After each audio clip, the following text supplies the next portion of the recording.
les chefs de délégation, Monsieur le Président de l'Assemblée nationale, Monsieur le Premier ministre local, Mesdames, Messieurs les descendants des familles des tirailleurs sénégalais,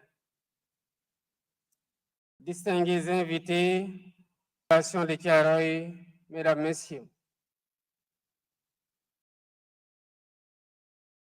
À l'entame de mon propos, je voudrais d'abord saluer et remercier le président Adama Barrow d'avoir bien voulu se joindre à nous pour cette commémoration. Je remercie également les chefs d'État et de gouvernement de la République de Côte d'Ivoire, du Togo, du Cameroun, des Comores, de la République du Congo, de la Mauritanie et du Tchad, qui ont dépêché des délégations de haut niveau, ainsi que tous les pays amis ayant bien voulu répondre à notre invitation. Plus qu'un geste protocolaire, votre présence à Thiaroye témoigne d'une conscience africaine qui s'affirme à travers notre histoire partagée qui se reconstruit et notre volonté commune de rendre à nos peuples la vérité qui leur a été longtemps confisquée.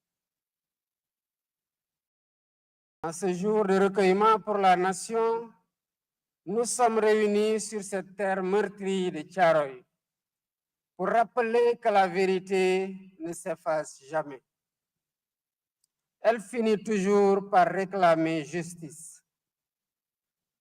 C'est le sens de notre présence ici, pour honorer la mémoire des tirailleurs sénégalais, héros africains venus de divers horizons, qui ont versé leur sang pour la libération de la France. Leur sort fut tragique une fois la mission terminée, puisqu'ils furent brutalement assassinés par l'armée coloniale, leur seul tort étant d'avoir réclamé le paiement de leur dû, la reconnaissance de leur dignité et le respect de la parole donnée. Aujourd'hui encore, nous honorons leur sacrifice et affirmons que leur combat pour la justice et la dignité ne s'effacera jamais de notre mémoire collective. Si le massacre a eu lieu ici, sur le sol sénégalais, le sang versé fut celui de l'Afrique. Dès lors, commémorer Thiaroye, c'est reconnaître que nos destins sont liés.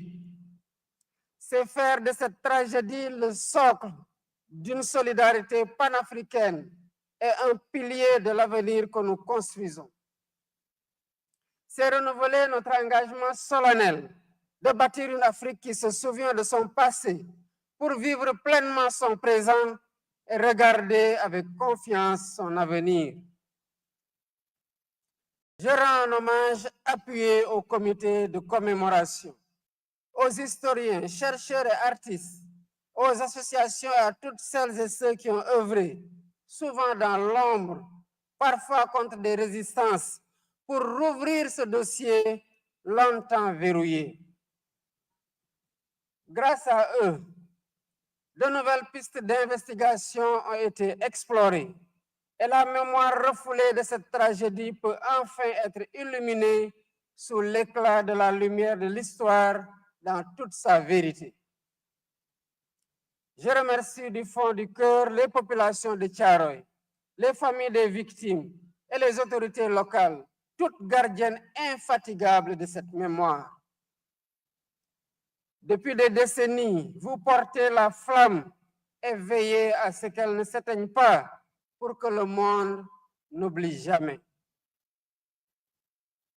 Je salue également notre vaillante armée, héritière de l'histoire de tous ces soldats qui ont servi avec honneur. Merci pour votre engagement dans la préservation de cette mémoire commune. Mesdames, Messieurs, chers invités, l'année dernière, à l'occasion du 80e anniversaire nous avons franchi une étape historique. Pour la première fois, la France, par la voix de son président, a employé le mot juste, massacre. Ce mot juste, cette reconnaissance restitue à l'histoire la part de vérité qui lui a été amputée. Aujourd'hui, nous nous engageons avec nos frères et sœurs africains à poursuivre ce travail de vérité et de mémoire. Je me réjouis de la publication officielle du livre blanc sur le massacre de Thiaroye. Ce document fondamental, fruit d'un travail scientifique et d'une enquête minutieuse, s'appuie sur des archives, sur la parole des témoins et sur des preuves matérielles pour reconstituer les faits et restituer la dignité aux martyrs. Le livre blanc devient désormais une référence incontournable pour comprendre Thiaroye. Il confirme que la mémoire ne peut plus être un territoire de dissimulation, mais doit devenir un espace de justice, de réparation morale et de reconstruction collective. Pour poursuivre ce travail, le comité scientifique, pour poursuivre le travail scientifique et compléter l'exigence de vérité, j'ai ordonné des fouilles archéologiques sur le site de Thiaroye, dont les travaux ont débuté il y a quelques mois. À ce propos, la France, par la voix du président Macron, vient de proposer la mise à disposition de son expertise et de son savoir-faire à nos archéologues. Mesdames, Messieurs, pour que cette vérité soit visible, pour qu'elle habite notre espace autant que nos consciences, il sera érigé une stèle commémorative du massacre de Thiaroye entre le camp et le cimetière, afin de réunir les deux lieux de vérité. Cette stèle ne sera pas un simple monument de pierre. Elle constituera le cœur d'un vaste ensemble mémoriel, comprenant une esplanade pour les commémorations, des espaces éducatifs et culturels dédiés à la jeunesse et des résidences pour accueillir des chercheurs du monde venus travailler sur l'histoire et les mémoires coloniales. La stèle fera de Thiaroye un lieu de mémoire vivant, un phare de vérité historique et une citadelle de savoir pour les générations futures. Elle traduit notre volonté de transformer la douleur en force, le souvenir en apprentissage et le passé en levier pour un avenir de souveraineté et de dignité retrouvée. Ce travail de commémoration, ce travail de mémoire dépasse la simple commémoration. Il est aussi tourné vers l'avenir. C'est pourquoi le gouvernement s'engage à renforcer la place de l'histoire du massacre de Thiaroye dans nos programmes scolaires. Nos enfants doivent en connaître les séquences, les acteurs et les récits. Ils doivent comprendre les mécanismes de la domination coloniale et la valeur de la résistance. Cette transmission est le fondement même de notre conscience nationale, de notre citoyenneté et de notre engagement panafricain. Thiaroye n'est pas qu'un fait historique, c'est tout un symbole.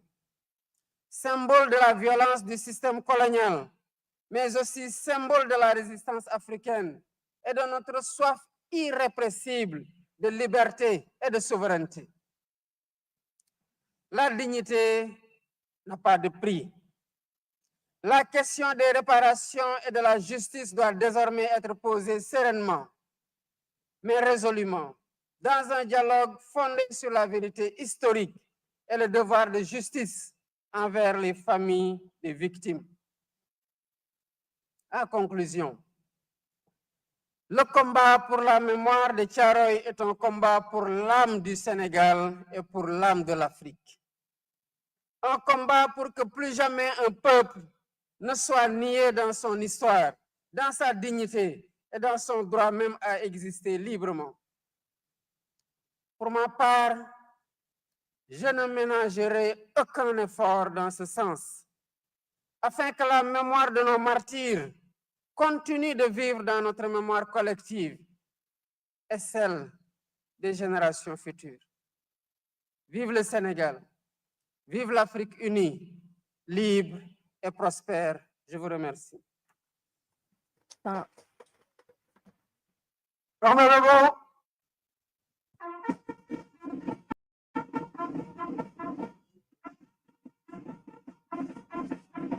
Présentez. À l'instant. Nous venons d'écouter le discours du président de la République, Bassirou Diomaye Faye.